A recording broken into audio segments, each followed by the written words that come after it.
Novel Vaikom Muhammad Basheer എഴുതിയ മതിലുകൾ എന്ന നോവലിലെ നാരായണി എന്ന കഥാപാത്രമാണ് ഞാൻ ഇവിടെ അവതരിപ്പിക്കാൻ പോകുന്നത്.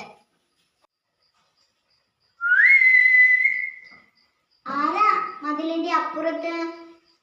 ഞാൻ ബഷീർ, ഒരു എളിയ എഴുത്തുകാരൻ. എന്താ പേര്? എന്റെ പേര് നാരായണി. മധുരമായ പേര്. എന്താ വയസ്സ്? വയസ്സ് 22. മധുരമായ വയസ്സ്. എൻ്റെ കൂട്ടുകാരെല്ലാവരും പോയി, ഞാൻ ഇവിടെ ഒറ്റയ്ക്കാ. എത്രയാ തടവ്? 14 വർഷം. അപ്പോൾ കുലക്കുറ്റമാണല്ലേ? അതെ.